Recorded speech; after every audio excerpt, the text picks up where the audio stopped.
Hi there, and welcome to another episode of Canadian Profits TV. My name is Dave Dubeau, and I'm your host. And on this week's episode, we've got three excellent topics for you. So for our business breakthroughs, we're going to be talking about risk reversals. For our real estate tips, we're going to be talking about a real estate myth, which is that landlords are slumlords. And for our mindset minute, we're going to be revisiting our good friend Steve Chandler and talking about the fear of rejection. Stay tuned.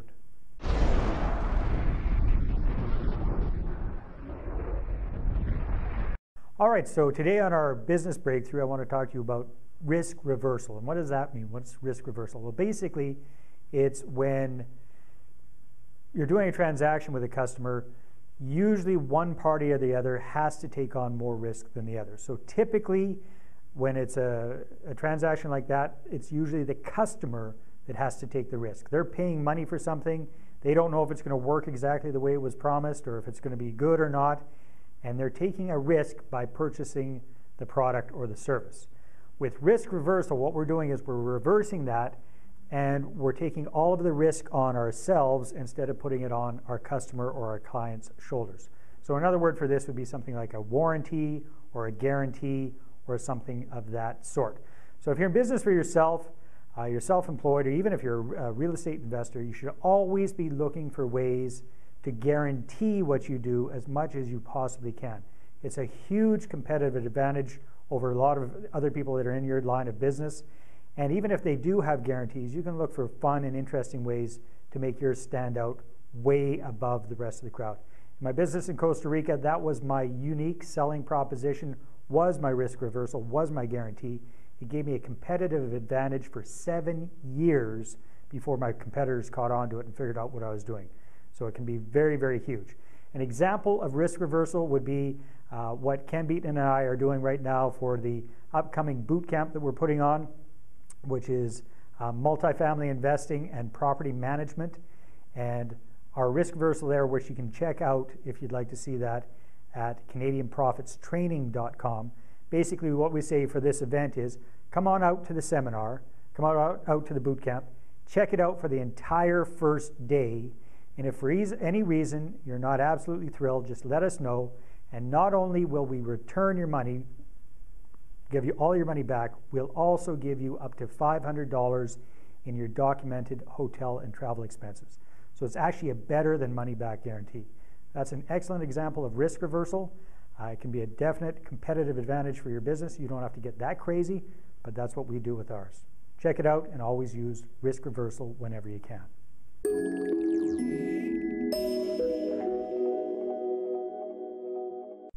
Okay, and today on our real estate tips, I want to talk about a very, very prevalent real estate myth that actually inhibits a lot of would-be real estate investors from getting into the business. And that is that if you're going to be a landlord, you have to be a slumlord. And there's nothing that could be further away from the truth. I mean, let's just look at it statistically. From what I've heard and what I've read, almost 40% of the population in Canada are renters. I know that sounds like a huge number, but it's very, very true. Sometimes it's more in certain areas than others. Bigger cities, that tend to be more renters than in more rural areas. But overall, the population, 40% are renters.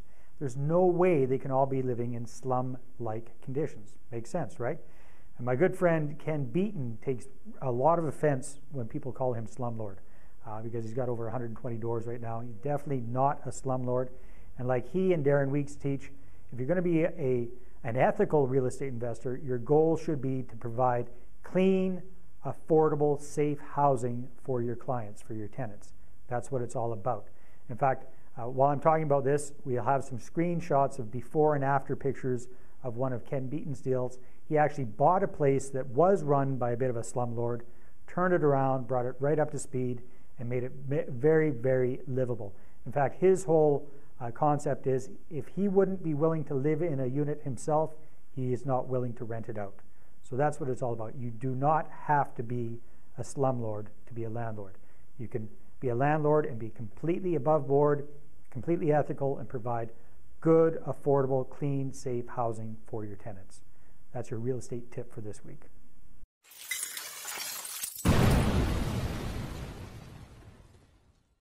All right, so for this week's Mindset Minute, I want to revisit our good friend Steve Chandler, and this time we're looking at his book, Reinventing Yourself. And what Steve talks about in this book, amongst many other things, is our fear of rejection. I know I feel this fear, I know you probably feel this fear, but we really need to work to get over it. And what Steve says that really resonated with me is this concept that he has that is, yes lives in the land of no. Yes lives in the land of no. Now, what does that mean? Well, that means that there can't be a yes without a no. So we're always so concerned about getting yeses or getting acceptance or getting our way all the time, but there's just no way that that's possible. To get a yes, you must hear some no's. So as soon as we can accept that, and in fact, what he suggests is that we turn it into a bit of a game. I like that idea too. So for example, let's say you're a real estate investor and you're looking for other investors to do a deal with you. A lot of us, myself included, really hate picking up the phone and trying to call investors or potential investors to try and get money. What Steve would say is you should actually be calling people and be looking forward to getting no's, because the more no's you get, the closer you're going to get to getting a yes.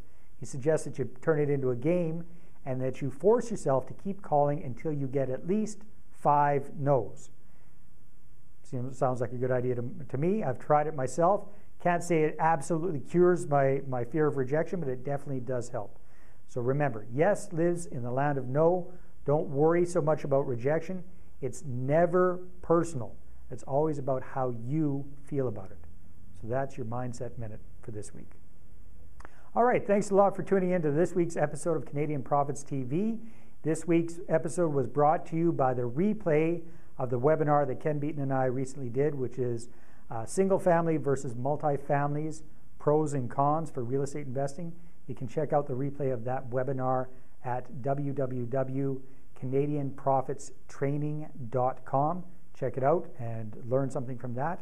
And as well, want to invite you to send in any questions or any comments that you have about the program. If we answer one of your questions on the show, you'll get a free prize just for that. Plus, you'll get the answer to your question. And just to let you know what's coming up for next week, for our business breakthrough, I'm going to be talking about what not to delegate, what you should never, ever delegate in your business. For our real estate tips, I'm going to be inviting a good friend of mine over to talk to us about sweet deals, my friend Bruce Hinton. And for our Mindset Minute, we're going to be talking about just saying no. Stay tuned, take care, have a great week, and we'll talk to you next week. Bye-bye.